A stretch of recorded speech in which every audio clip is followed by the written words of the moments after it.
संदेश खाली में हुए अत्याचारों को अनसुना करने के बाद टीएमसी सरकार संदेश खाली के अत्याचारों का पॉलिटाइजेशन करके चुनाव आयोग तक पहुंच गई है।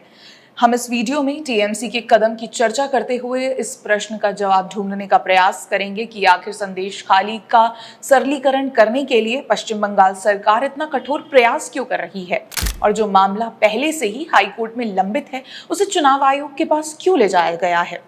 इन प्रश्नों को हल करने के लिए हमें 3 घटनाक्रम को याद करने की जरूरत है। पहला, टीएमसी नेता शेख शाहजहां पर गंभीर आरोप लगाने वाली महिलाओं को पश्चिम बंगाल पुलिस का सहयोग नहीं मिला था। दूसरा, देशव्यापी विरोध के बाद भी राज्य की मुख्यमंत्री ममता बनर्जी विरोध प्रदर्शन कर रही महिलाओं से मिलने का समय नहीं निकाल पाई और अभी तक क्षेत्र का भी दौरा नहीं किया है। तीसरा, बलात्कार, अपहरण और भ्रष्टाचार के गंभीर आरोपों के बाद भी ममता बनर्जी की पार्टी सुप्रीम कोर्ट तक जाकर शेख शाहजहां को बचाने का प्रयास कर रही है। अब टीएमसी नेताओं द्वारा लगाए गए ताजा आरोप जान लेते हैं। टीएमसी ने राष्ट्रीय महिला आयोग एनसीडब्ल्यू प्रमुख रेखा शर्मा पर संदेश खाली में महिलाओं को झूठे बलात्कार के मामले दर्ज कराने के लिए फुसलाने का आरोप लगाया है। इस संबंध में ही भाजपा के संदेश खाली ब्लॉक 2 के अध्यक्ष गंगाधर कयाल का एक वीडियो भी वायरल हुआ। इसी वीडियो पर टीएमसी भाजपा नेताओं पर लगातार निशाना साध रही है। हालांकि गंगाधर कयाल ने ये वीडियो एडिटेड बताया है और इसकी शिकायत चुनाव आयोग से भी की। साथ ही सीबीआई को भी वीडियो की जानकारी दी गई है। दूसरी ओर टीएमसी नेता शशि पांजा का कहना है कि भाजपा नेता बलात्कार के आरोप गढ़ रहे हैं। उनका आरोप है कि संदेश खाली में रेखा शर्मा महिलाओं को गुमराह करने के लिए दिल्ली से आई थी। सबसे पहली बात तो ये है कि अगर संदेश खाली में कोई मामला नहीं होता तो महीनों तक शेख शाहजहां लापता नहीं रहते। भ्रष्टाचार में होने वाली पूछताछ के दौरान ही उनके समर्थकों ने ईडी पर हमला कर दिया था। तो महिला अत्याचार तो अत्यंत ही संवेदनशील मुद्दा है।